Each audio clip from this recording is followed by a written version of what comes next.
नमस्कार दोस्तों, स्वागत है आप सभी का darling gas agency presents the Tyson talk show दिल से को powered by Comsol water ionizer. दोस्तों 25-26 एपिसोड के बाद अब हम पहुंच गए हैं हमारे सीजन 3 के आखिरी एपिसोड में। What a journey my dear friends, thank you so much for supporting us. तो आज हम हमारी सीजन 3 का फाइनल एपिसोड शूट कर रहे हैं, but with the promise that season 4 में हम जरूर मिलेंगे आपसे और धमाकेदार और नए नए एपिसोड के साथ। तो दोस्तों जो लास्ट एपिसोड है हमारा, ये लास्ट है लेकिन ये बिल्कुल नया जोश वाला एपिसोड है। जी हाँ दोस्तों, आज हम एक ऐसे शख्सियत के साथ जुड़े हुए हैं जो कि एक यंग एंटरप्रेन्योर है अरुणाचल प्रदेश के। Yes, and he is also into politics and he has done so many things. He has been felicitated by World book of Records और इन्होंने बहुत सारे अचीवमेंट्स किए हैं सोशल सर्विस के फील्ड में, एजुकेशन की फील्ड में, कि लगेगा आपको कि कोई थोड़ा एजेड वाला इंसान होगा। बट दोस्तों मैं बात कर रहा हूँ मिस्टर रिबा पांग्या जी का, जो फिलहाल स्टेट जनरल सेक्रेटरी हैं जेडीयू पॉलिटिकल पार्टी के। तो रिबा सर, स्वागत है आपका हमारे टाइसन टॉक शो में। Thank you. तो रिबा सर, अपने बारे में बताइए, आप कौन हैं, कैसे हैं? हैंडसम है इतना तो पता है बट और बताइए अपने बारे में दर्शकों को। सबसे पहले तो द टाइसन टॉक शो आपको, आपका तमाम टीम को मैं बहुत बहुत धन्यवाद देता हूँ। आप लोगों ने मुझे इस लायक समझा कि ये आपके जो सबसे फिनिशिंग एपिसोड है, यहाँ मुझे बुलाया, मैं बहुत आभारी हूँ। बहुत बहुत धन्यवाद। देखिए वैसे तो मैं अभी फ़िलहाल में जो मेरा काम है, फ़िलहाल मैं पॉलिटिक्स में हूँ। मैं जनता दल यूनाइटेड अरुणाचल प्रदेश यूनिट का जनरल सेक्रेटरी हूँ और साथ ही साथ मेरा मैं बिजनेस भी करता हूँ। मेरा 2-3 बिजनेस है और प्लस मैं एजुकेशन में भी हूँ, मेरा स्कूल भी है। तो अभी ऐसे ही मेरा काम चल रहा है। वाह, बड़े आसान शब्दों में इन्होंने कहा कि 2-3 बिजनेस है, स्कूल भी चला रहा है। आप तो ऐसे बता दिया जैसे कि मतलब आप कुछ करता ही नहीं है जैसे ना, जबकि इतना कुछ आप कर रहे हैं सच ए यंग एज ना। So that is the wonderful thing about Tyson talk show ना, that we deal with young and also not just young but we deal with people who are making an impact on the society ना। तो sir आप बड़े young हो आप, तो आप बताइए ये शुरुआत कैसे हुआ? स्कूलिंग कॉलेज आपने किया, शायद आप इंजीनियर हैं बाय क्वालिफिकेशन, देन इंजीनियर होके फिर पॉलिटिक्स में कैसे आना हुआ और आप एंटरप्रेन्योर कैसे बन गए? ये जर्नी जरा बताइए हम सभी को। Thank you. एक्चुअली मैं डिप्लोमा किया था, 3 years diploma in civil engineer from Basar polytechnic college. तो हम लोग वहाँ का सेकेंड बैच है। तो जैसे बासर से कंप्लीट करके मैं यहाँ आया, आके फिर मैं स्टेट में कैपिटल में, आपको मैं बताना चाहता हूँ, मेरा एक चाचा का घर है इधर जी, दोकुम कॉलोनी में। जी जी, तो मैं वहाँ से पैदल मारता था। वाह, वहाँ से मैं मोक्तू पैदल मारता था, यूडी ऑफिस। फिर वहाँ से मैं जितना भी रहा, क्योंकि उस समय में मेरा पास सुविधा नहीं था जी, तो नया नया कॉलेज डिप्लोमा करके आया। तो ऐसा था कि मेरा डिप्लोमा तो जैसे तैसे मैं एपीजे में थोड़ा रैंक आके कुछ 15 रैंक्स ऑल ओवर स्टेट में ऐसे आके, तो उसमें मैं चला गया। लेकिन फर्दर जो बीटेक पढ़ना था मुझे, वो करने में थोड़ा तकलीफ था उस समय में, क्योंकि थोड़ा सा मेरा पेरेंट्स का वो बैकग्राउंड थोड़ा प्रॉब्लम था उस समय में, फिनेंशियल बैकग्राउंड। तो हमने काम ढूंढना स्टार्ट किया। तो काम ढूंढते ढूंढते मैं यहाँ, आपको बता दूँ, मैं मोक्तू, विवेक विहार, ये एरिया पूरा मैं पैदल मारता था। पैदल? जी, फ्रॉम मोक्तू टू दोकुम कॉलोनी, एक कॉलोनी। पहाड़ से दूसरा पहाड़? जी जी जी जी। फिर नीचे विवेक विहार? नीचे भी एक बैग पकड़ के, छोटा सा एक बैग, वहाँ पूरा डॉक्यूमेंटेशन बना के मैं पैदल मार के थोड़ा उस समय घूम रहा था। तो लकीली मेरा एक इनिशियल कंपनी में, एनर्जी डेवलपमेंट कंपनी, उसमें मेरा जॉब लग गया एज ए साइट इंजीनियर। तो मेरा ट्रांसफ़र हुआ, पहला पोस्टिंग हुआ केरला में। तो मैं पतनमतिट्टा डिस्ट्रिक्ट बोल के केरला में गया। वहाँ में मैं 2 महीना बासर से केरला सीधा? जी, डायरेक्ट, क्योंकि मुझे एक्चुअली फर्दर स्टडी करना था। थोड़ा उस समय में फिनेंशियल इशू था पेरेंट्स का, तो इसलिए मैं स्टडी नहीं कर पाया। तो इस काम से काम ढूंढ के तो मैं सीधा, मेरा पहला पोस्टिंग केरला। तो केरला से फिर दैट वहाँ आल्सो लाइक रूरल केरला। जी अंदर एक कार्यक्रम बोल के एक विलेज था, तो वहाँ में 7 मेगावाट का डैम, 15 मेगावाट डैम, 2 प्रोजेक्ट था हम लोग कंपनी का, तो वहाँ मैं सुपरवाइज कर रहा था जी। तो अनफॉर्चुनेटली विद इन 2 मंथ्स मेरा न्यूज़ आया कि मेरा फादर का एक्सीडेंट हो गया। तो फिर वहाँ से मैं वापस चला आया, तो मैं टोटली वो लाइन को छोड़ दी, टोटली वो लाइन को छोड़ दिया। तो वो लाइन छोड़ के मैं फिर एनजीओस वगैरह में मैं शुरुआत किया यहाँ में, तो एनजीओ चलाया।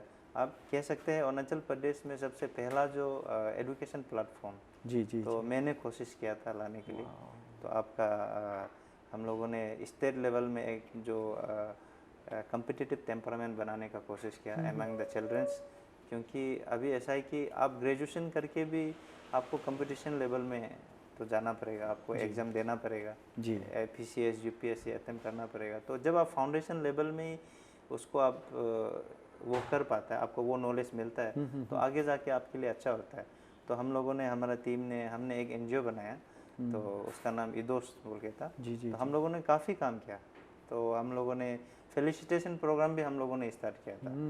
तो जो बच्चों अच्छा, का, we are talking about which year sir? ये 2011-12 का बात। वाह, बिल्कुल, मतलब तब वो समय में फेलिसिटेशन वगैरह, स्कॉलरशिप, ये सब अनहर्ड ऑफ, मतलब होता ही नहीं था। जी जी, उस समय में होता ही नहीं था। तो हम लोगों ने शुरुआत किया, हमने एक कोशिश किया कि ये प्लेटफॉर्म बच्चों को पहुंचाए, लेकर आए। तो हम लोगों ने एक एग्ज़ाम कराया था 2011 में, टैलेंट सर्च एग्ज़ाम। तो एक्चुअली वो बहुत इम्पोर्टेंट है जी जी अभी जो फाउंडेशन लेवल में। एग्जैक्टली। तो अगर वो फाउंडेशन लेवल में हम लोग उसको क्लियर होता है, क्लियर पिक्चर लेता है, क्योंकि उसमें जनरल स्टडीज़ क्वेश्चंस होता है, जनरल नॉलेज होता है, जो कि हम लोग आने वाला समय में काम आता ही है। जी तो मैं तो कभी गवर्नमेंट जॉब अप्लाई किया नहीं, जी जी। क्योंकि वो इंसिडेंट का बाद मेरा टोटली जॉब करने का मन ही ख़त्म हो गया। तो खुद से मैं एनजीओ रन करके ऐसे करके मैं फिर एजुकेशन लाइन में घुसा। तो मैं स्कूल बनाया, तो मैं स्कूल रन किया। तो अभी मेरा एक स्कूल है, चल रहा है अच्छा से। जी जी जी। तो ऐसा है कि मतलब हर जगह आप नहीं पहुंच सकता है, तो इसलिए मैंने जो स्कूल था मेरा अभी अपना ही फैमिली किसी को हैंडल करने के लिए दे दिया।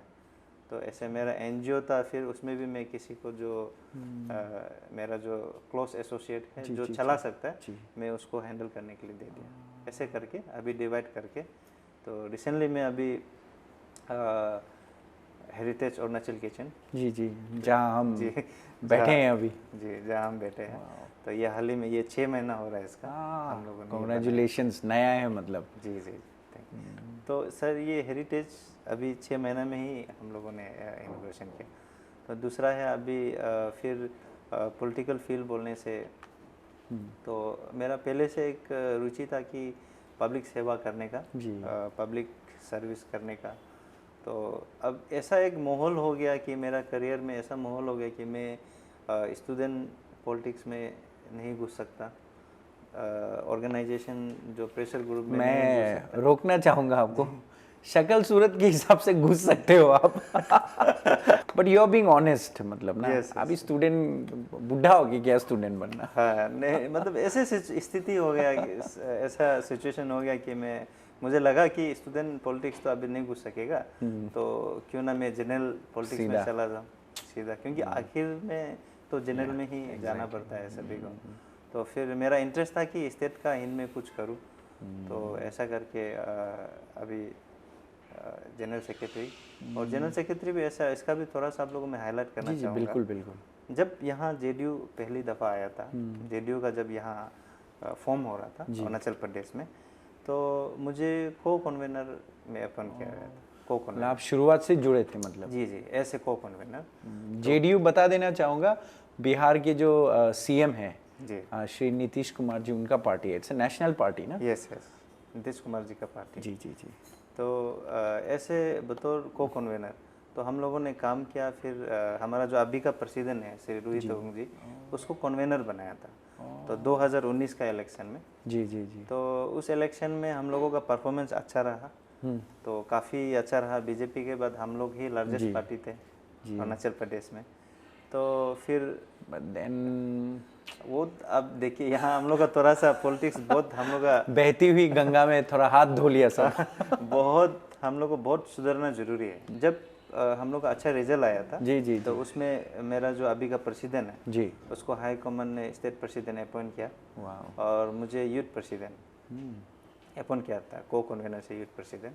तो कभी कभी ऐसा होता है कि लोग बोलते हैं अरे ये तो बच्चा है, ये कैसे जनरल सेक्रेटरी बन गया, मतलब लुक्स में चल गए। तो ऐसा है कि मतलब मैं भी डायरेक्टली जंपिंग मार के जनरल सेक्रेटरी बना नहीं हूँ, मतलब काफ़ी ऐसे को कन्वीनर काम किया 3-4 साल। जी, काम करके उसके बाद जब हम लोग 2009 में 19 में सक्सेस हुआ तो मुझे यूथ प्रेसिडेंट बनाया। तो फिर हमारा पंचायत इलेक्शन आया, म्यूनिसिपल इलेक्शन आया।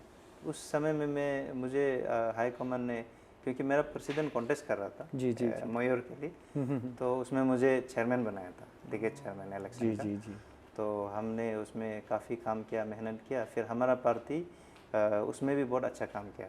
हम लोग बहुत अच्छा नंबर से जितने भी पुटअप किया था उसमें हम लोग 80% सक्सेस रहा। वाह। तो ये रेट को देख के ही हाई कमांड ने कहा ठीक है इसको जनरल सेक्रेटरी बनाना। मतलब पूरा परफॉर्मेंस के बेसिस पे ही आपका प्रमोशन हुआ। जी जी जी जी। नो नेपोटिज्म, नो सिफारिश, नो नथिंग। नहीं बिल्कुल। एंड देन वही मैं जैसे आपसे पहले बता रहा था देख के नहीं लगता है that Riba ji has seen so many, जिंदगी का उतार चढ़ाव देखा है आपने ना, फ्रॉम पैदल दोकुम कॉलोनी से लेके मोप 2 तक पैदल, और आज आप एक नेशनल पार्टी के स्टेट जनरल सेक्रेटरी हैं।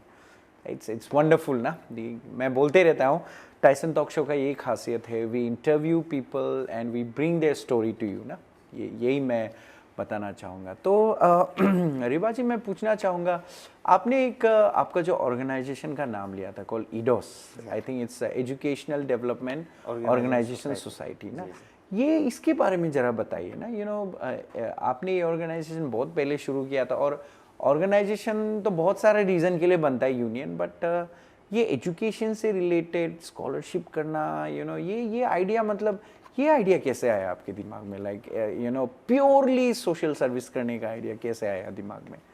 हाँ जी, क्योंकि मैं पहले आपको जैसे कुछ हाईलाइट किया था, पार्टी तो मैं बाद में ज्वाइन किया हूँ जी।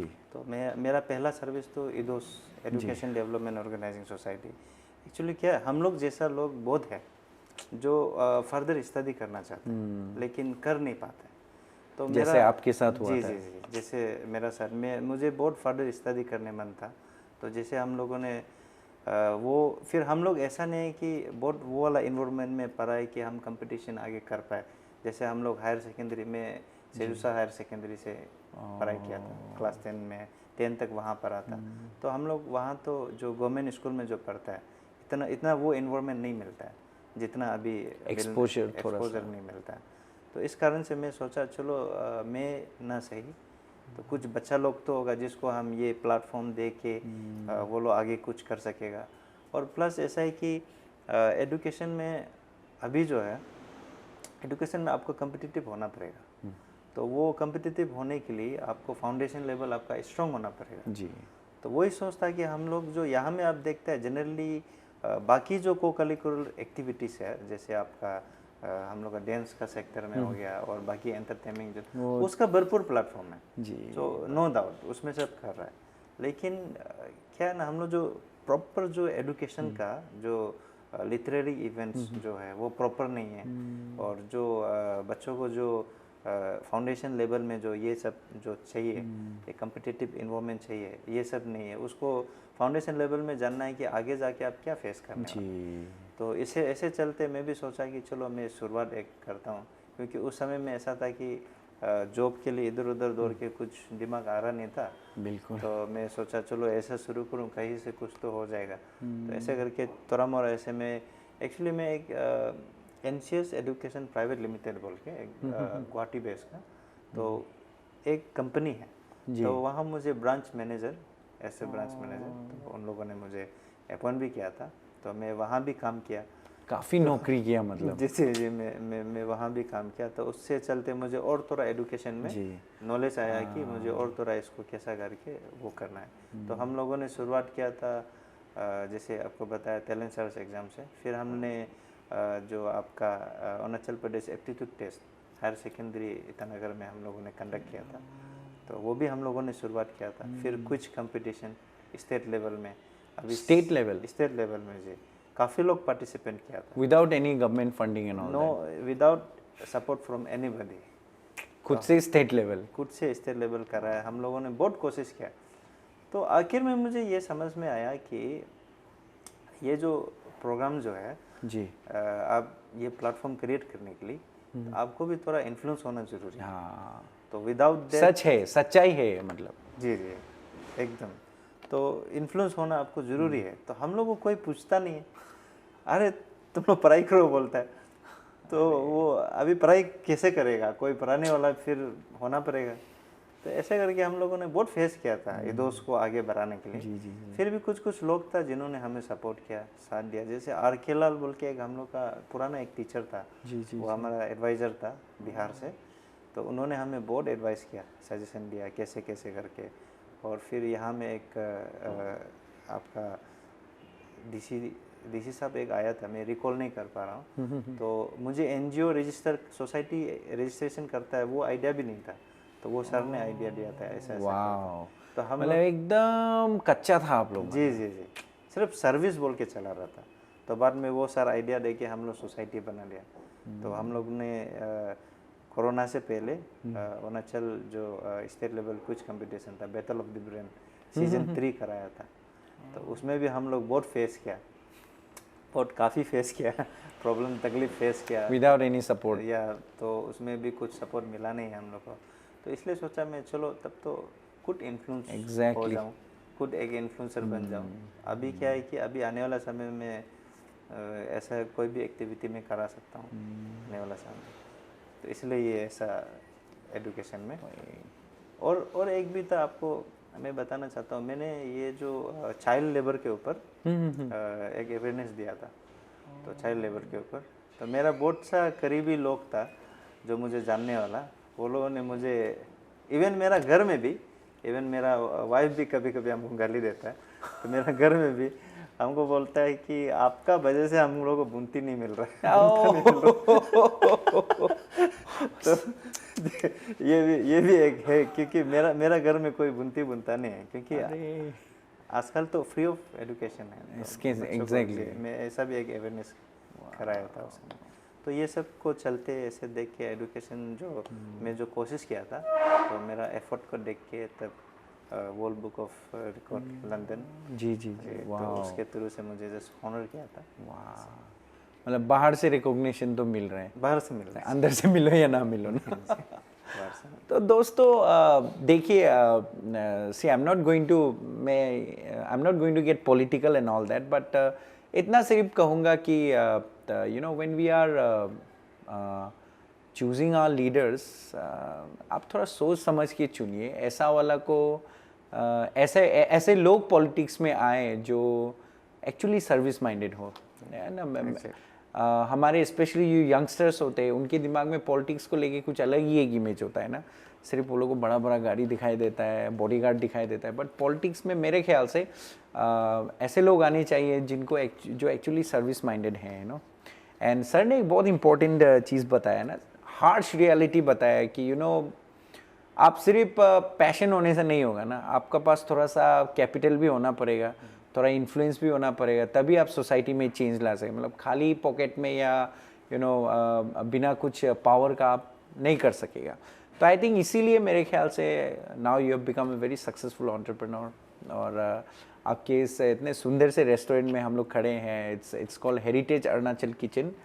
इसके बारे में भी बताइए, मैं देख रहा हूँ ना, we have a very interesting decor here. यहाँ पे ऑफ कोर्स मॉडर्निटी है, but at the same time आपने यू नो बहुत जैसे हम कैमरा शायद नहीं दिखा पाए, बट हम एक कच्चा घर के नीचे बैठे हुए हैं, बैम्बू है यहाँ पे, आपके जो लाइट बल्ब्स हैं they are all you know bamboo. तो ये इंटरेस्टिंग कॉन्सेप्ट, इसके बारे में ज़रा बताइए हमें। Thank you. ये एक्चुअली मेरा प्लान था पहले 2013-14 जी 2013-14 में, उसमें मेरा प्लान था कि मैं ऐसा कुछ बनाऊं अपना जो ट्रेडिशनल कॉन्सेप्ट हो। तो तब से ही प्लान था? जी तब से प्लान था। तो मतलब ऐसा होता है ना, हम लोग क्या होता है, जब आप जब स्ट्रगल कर रहा होता है ना, आपका दिमाग में बहुत सारा Ideas, plan चल रहा होता है, बिल्कुल, ideas चल बिल्कुल, रहा होता है। बिल्कुल, हाँ। तो उसको एग्जीक्यूशन में लाने प्रॉब्लम होता है। शायद कई दोस्त लोग जो होगा अभी भी, जो यूथ लोग, भाई लोग, सब लोग मतलब पूरा आइडिया ला रहा होगा कि आगे जाके ऐसा करेगा वैसा करेगा। तो मेरा भी 14 ऐसे में प्लान था, तो मैं बनाया था। उसमें एक्चुअली मैं जो हेरिटेज अरुणाचल किचन, इसको भी मैं बता दूँ, ये एक्चुअली ये नाम प्लान नहीं किया था मैंने। मेरा प्लान था कि पगया रेस्टोरेंट बोल के, एक ये पगा जो है हम लोग का जो हॉर्नबिल होता है, हाँ हाँ हाँ हाँ तो हम लोग का जो हॉर्नबिल उसका नाम जी, से, जी, और जी, हम जी, लोग जी। उसको लोकल में पगा बोलता है, हाँ हाँ हाँ, निशी में। मतलब आप तब से 9 years बैक आप सोच के रखा जी है जी मतलब। जी, उसमें तो मैं मेरा लैपटॉप में बना के भी रखा हूँ, मतलब मेरा उसमें। तो मैं पगा रेस्टोरेंट बोल के सोचा था। फिर बाद में देखा तो फिर यहाँ में कई सारा रेस्टोरेंट है जो हॉर्नबिल नाम से है। तो टूर्स एंड ट्रैवल्स भी है हाँ, बहुत। हॉर्नबिल से है, तो हॉर्नबिल और पगा तो मतलब सेम ही हो गया। तो मैं सोचा एक चलो, जब हम अपना ही इंडिजीनियस जब हम फ्यूजन लेकर आ रहे हैं, फ्यूजन नहीं कम्प्लीटली, मेरा प्लान है कि इंडिजीनियस लुक्स लाएगा, पूरा ट्रेडिशनल होगा, और स्पेशली बम्बू, क्योंकि हम लोग यहाँ में बम्बू का कमी नहीं है एग्जैक्टली। अरुणाचल प्रदेश में। तो मैं सोचा एक बम्बू सेक्टर में कुछ करूँ। तो ऐसे करके मैं ये कॉन्सेप्ट लेके जो डिज़ाइनर है, तो जो आर्किटेक्ट है, मैं उसे हायर किया। मैंने कहा कि मुझे ऐसा ऐसा कॉन्सेप्ट बनाना है, ऐसा ऐसा चाहिए। तो उस हिसाब से ऐसे करके हम लोगों ने बनाया। क्योंकि जैसे पहले कहा था आपको, थोड़ा इन्फ्लुएंस होना जरूरी है, बिल्कुल बिल्कुल बिल्कुल। तो फाइनेंशियल थोड़ा सा होना ज़रूरी है। तो ये सब करके इसलिए अभी इसको मैंने अभी फाइनली एजुकेशन में लेकर आया। मतलब ऑनेस्टली ना, मतलब आप भी रियलाइज किया कि पैसा तो कमाना है ना। जी जी, पैसा कमाना है, बट ऑनेस्ट पैसा कमाना है। जी, ये जी, सर जी। है कि नहीं? आप कहाँ से कैसा मलाई मारेगा वो नहीं सोचते हुए ऑनेस्टली मेहनत करिए। जैसे आप एक रेस्टोरेंट चला रहे हैं, आपने बोला आप एक स्कूल चला रहे हैं, so these are like honest means of earning ना। जी। तो इसके लिए बहुत बहुत कॉन्ग्रेचुलेशंस। और सर मैं नोटिस कर रहा था, जैसे मैं आपके इस सुंदर रेस्टोरेंट में मैं जब आया, I was noticing that all the staff you have, I think you have mostly Arunachalis working with you, if not all. ज़्यादातर शायद अरुणाचली है आपका जो ये जो वेट्रेसेस हैं, देर ऑल आई थिंक। तो इसके बारे में बताइए। बहुत सारे रेस्टोरेंट में ऐसा होता है ना, और न्यूज़पेपर में भी देखने को मिलता है, बहुत दिल दर्द होता है ना। वांटेड ड्राइवर ब्रैकेट में नॉन APST लिख के रख देता है ना। तो इसके बारे में बताइए सर। आपका यहाँ तो APST है, तो आप क्या बोलना चाहेगा ऐसा वाला लोग को जो अरुणाचली पे विश्वास नहीं करता है, या सच में हम लोग का भी गलती है कहीं ना कहीं? इस पे सर थोड़ा रोशनी डालिए। फाइन। सच में एक्चुअली ये टॉपिक जो है बहुत इसको बहुत सभी को समझना पड़ेगा ये चीज़ को। क्योंकि क्या है, हम लोग का यहाँ एक अरुणाचल का प्रॉब्लम है, बीइंग अरुणाचली। जी जी। हम लोग का थोड़ा से प्रोफेशनली प्रॉब्लम है। तो हम लोग का थोड़ा सा एक नेचर जो है, मन मर्जी। हाँ, थोड़ा सा उसको चेंजेस में लाना पड़ेगा। तो ऐसे बात नहीं है कि ऐसा कैंडिडेट नहीं है, जी है। पर अब मेरा तो हमेशा पहला टारगेट रहता है, जैसे मैं स्कूल चला रहा था, और स्कूल जैसे मेरा जो रेस्टोरेंट या कोई भी बिजनेस जो भी मैं कर रहा हूँ, मेरा सबसे पहला प्रेफरेंस होता है कि अपना ही लोग को मैं प्रेफरेंस दूँ। बिल्कुल। तो ऐसा करके मैं प्रेफरेंस अपने लोग को देता है। जब उससे नहीं होता है तो बाहर लाता है। तो हमारा यहाँ में एक प्रॉब्लम है, जैसे मैं बता दूँ आप लोग को, आपने देखा जो वेट्रेस है, जो सर्विस में है, जी, जी। सभी अरुणाचली है। हाँ। लेकिन जो हमारा शेफ है और जो कुक है, they are from outside. Skill का थोड़ा स्किल स्किल ट्रेनिंग। जी जी। तो मैं तो अपील करना चाहूँगा, मेरा जो हम लोग का जो यूथ है, अनएम्प्लॉयड यूथ है, आप लोग हॉस्पिटैलिटी इंडस्ट्री में भी आइए। आप लोग क्यों, हम हमेशा, आप जितना भी रेस्टोरेंट देखिएगा, maximum chef are from outside. Exactly. तो हमारा यहाँ जो आदमी का कमी नहीं है, कैंडिडेट है, लेकिन वो ही कि उसको ट्रेन होना पड़ेगा। तो ट्रेन होने से ऑब्वियसली वी कैन हायर। मैं तो कहता हूँ अभी अरुणाचल का अगर हमको मिलता है, कुक मिलता है, शेफ मिलता है, मैं तुरंत हायर कर लूँगा, इमीडिएटली। सुना ना, इमीडिएटली, अगर आप प्रॉपर्ली क्वालिफाइड है तो। जी। तो हम लोग ये प्रॉब्लम है, इसलिए ये मैक्सिमम जगह में है। मैक्सिमम रेस्टोरेंट में आई थिंक जो थोड़ा रेस्टोरेंट अच्छा सेटअप है, मैक्सिमम शेफ जो है दे आर फ्रॉम आउटसाइड। मतलब कहीं ना कहीं हमारे अंदर भी कमी है ना, थोड़ा प्रोफेशनल नहीं होता है, मन मर्जी होता है, जब चाहे छुट्टी मार लेगा, ऐसे टाइप का थोड़ा होता है। या फिर सर ने बहुत इंपॉर्टेंट चीज़ कहा, skill, we are not trained enough ना।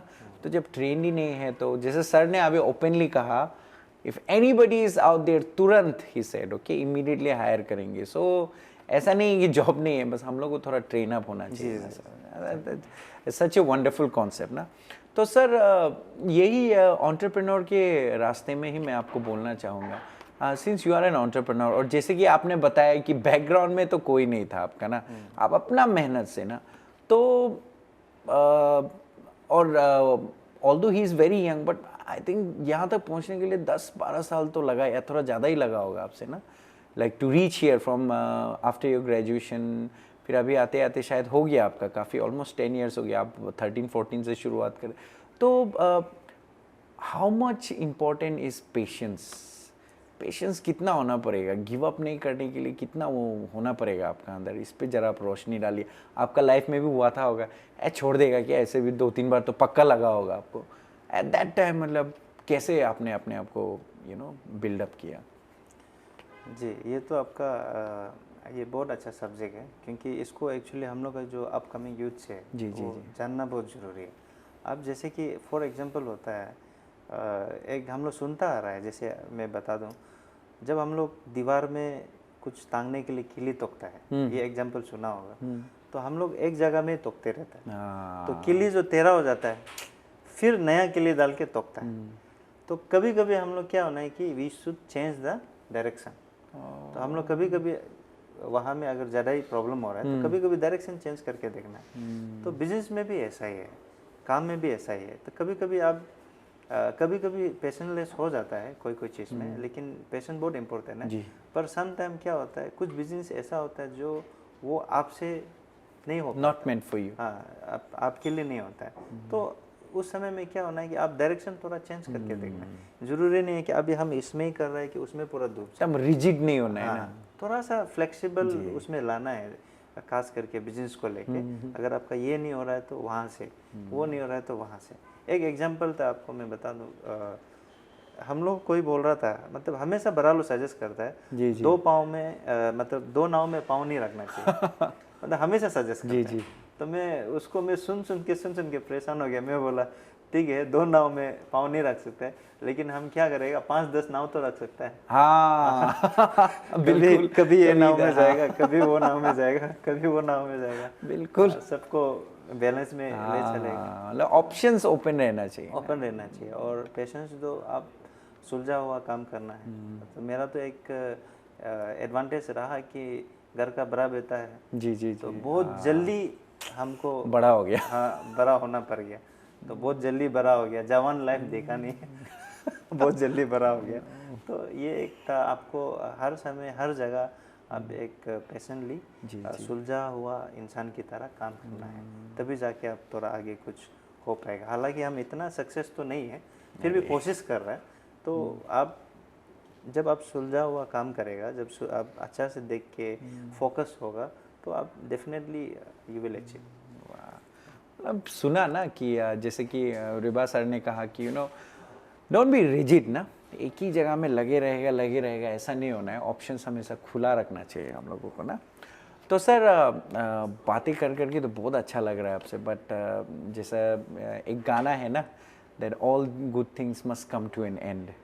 तो हम आज के जो एपिसोड के ऑलमोस्ट एंड में हम आ चुके हैं, लेकिन हाँ, जाने से पहले रिबा जी मैं आपसे ये एक बहुत इंपॉर्टेंट रिक्वेस्ट करना चाहूँगा, दैट इज़ आप हमारे जो युवा जो देखते हैं हमारे शो को, so many people that watch and many of them they want to become an entrepreneur, many of them they are almost giving up on their dreams to succeed, criminal बन जाता है कोई, लूट मार में चला जाता है कोई ड्रग्स का दुनिया में चला। तो आप हमारे यूथ को, being a successful entrepreneur who will very soon become a very important politician of the state, आप क्या बोलना चाहेगा हमारे दर्शकों को सर, आप एक बार ज़रूर बता दीजिए। मैं सभी जो जितने भी यूथ्स हैं, आपको मैं जैसे ऐसे सजेशन दे सकता हूँ और अपील भी करता हूँ। देखिए, हमेशा जो आप सिर्फ आप ध्यान देना है, हमेशा हर प्रॉब्लम का सलूशन होता है, हर तकलीफ़ का एक समाधान होता है, हल होता है।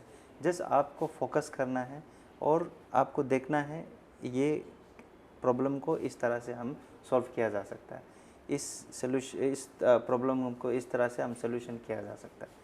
तो मेरा तो यही मैसेज रहेगा आप लोग जितने भी व्यूवर्स है, जितने भी यूथ्स है, कि कभी भी लाइफ में आप कभी भी लाइफ में गिव अप मत कीजिए, गिव अप मत कीजिए। जैसे मैं कहा था, डायरेक्शन बदली है, कोई मेटर नहीं है, दुनिया कुछ भी कहो आपको, उससे कोई फर्क नहीं पड़ता है। ज़्यादातर कभी कभी क्या होता है, आपका अपना लोग शुरू करता है, फिर भी कोई मेटर नहीं है उससे। आप अपना काम में ध्यान दीजिए, आप डायरेक्शन चेंज कीजिए। अगर वो डायरेक्शन में आपका काम नहीं हो रहा है, फोकस कीजिए, कभी भी गिव अप मत कीजिए। तो दोस्तों आपने सुना, गिव अप नहीं करना है कभी भी ना। आप चाहे डायरेक्शन चेंज कर लो, है ना, 4-5 नाव रख लो, इधर हाथ मार लो, उधर हाथ मार लो, लेकिन हाथ मारना कभी नहीं रुकना है ना। तो with such a wonderful message Riba Pangya sir, आप हमारे साथ जुड़े।